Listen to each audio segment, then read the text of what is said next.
Di tengah hutan lebat terpendam sebuah gunung batu raksasa.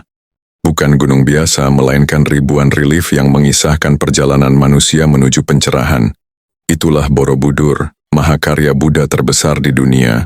Tak jauh darinya, berdiri pula candi yang menjulang dengan puncak-puncak lancip menantang langit. Prambanan, persembahan megah bagi Dewa Siwa, dibangun dengan detail arsitektur yang menakjubkan, seakan ingin menyentuh kahyangan. Namun ada satu misteri yang jarang kita tanyakan. Apa yang terjadi dengan dua bangunan agung ini ketika Majapahit berkuasa? Majapahit, kerajaan besar yang menguasai Nusantara, lahir ratusan tahun setelah Borobudur dan Prambanan berdiri. Saat Hayam Wuruk dan Gajah Mada membangun kejayaan di Jawa Timur, kedua candi ini justru sudah lama ditinggalkan oleh para raja yang membangunnya. Apakah mereka masih dipakai sebagai tempat ibadah? Atau hanya tinggal reruntuhan yang dilupakan? Atau justru tetap dianggap suci, menjadi penanda kebesaran masa lalu yang dijaga dari kejauhan? Inilah kisah yang jarang diceritakan. Bagaimana Borobudur dan Prambanan hidup dalam bayang-bayang Majapahit.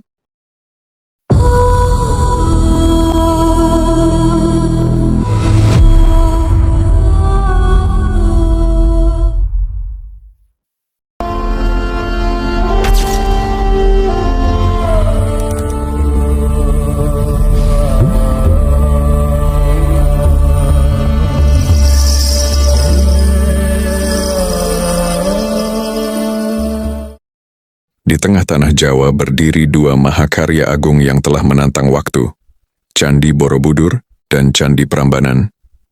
Dibangun jauh sebelum Majapahit berdiri, keduanya menjadi saksi bisu perjalanan panjang agama, politik, dan budaya di tanah Nusantara.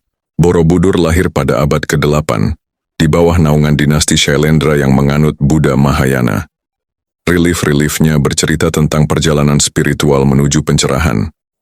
Sementara Prambanan berdiri pada abad ke-9, dibangun oleh Wangsa Sanjaya, sebuah persembahan megah bagi Trimurti, khususnya Siwa Sang Penghancur.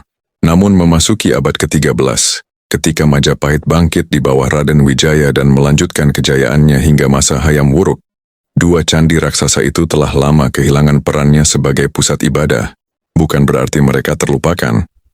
Justru sebaliknya, Borobudur dan Prambanan berdiri sebagai monumen masa lalu, mengingatkan orang Jawa bahwa sebelum Majapahit berjaya di timur, ada kebesaran lama di tanah Jawa Tengah. Perpindahan pusat kekuasaan dari Jawa Tengah ke Jawa Timur membuat kedua candi ini jauh dari hiruk-pikuk politik kerajaan. Letusan Gunung Merapi yang dahsyat merusak kawasan Prambanan, meninggalkan reruntuhan yang kian lama kian ditinggalkan. Borobudur sendiri terkubur abu vulkanik dan semak belukar, menjadikannya lebih sebagai gunung batu yang diselimuti misteri. Namun masyarakat Majapahit tidak melupakannya. Tradisi lisan dan naskah kuno menyebut adanya perjalanan ziarah, tempat pertapaan, dan penghormatan kepada arwah leluhur di kawasan tersebut. Bagi para Brahmana dan biksu, Borobudur dan Prambanan adalah situs suci kuno. Tidak lagi dipenuhi ribuan umat seperti dulu, melainkan menjadi tempat hening, tempat jiwa-jiwa mencari sunyi. Majapahit sendiri menjalankan agama dengan corak sinkretis. Hindu Siwa, Wisnu, Brahma, bercampur dengan ajaran Buddha. Maka Borobudur dan Prambanan, meski tidak lagi berfungsi penuh, tetap dipandang sebagai jejak suci dari masa sebelumnya, penanda bahwa agama Hindu dan Buddha telah berakar dalam di tanah Jawa. Pada masa itu, candi-candi di Jawa Timur seperti Panataran lebih aktif digunakan untuk ritual kerajaan. Sementara Borobudur dan Prambanan menjadi warisan kejayaan masa lampau, monumen yang mungkin dilihat dengan rasa hormat, tapi tidak lagi menjadi jantung kehidupan rohani masyarakat. Dan begitulah, ketika Majapahit berdiri megah, dua candi raksasa itu seolah tertidur. Mereka menyimpan rahasia dan kebesaran masa lalu, menunggu berabad-abad hingga akhirnya ditemukan kembali oleh dunia modern. Hari ini, Borobudur dan Prambanan berdiri tegak kembali. Bukan hanya sebagai peninggalan agama tapi sebagai warisan dunia. Namun dalam sunyi batu-batunya, kita bisa merasakan gema masa Majapahit, sebuah masa di mana kedua candi itu tidak lagi menjadi pusat ritual, melainkan monumen sakral yang dikenang dan dihormati dari kejauhan.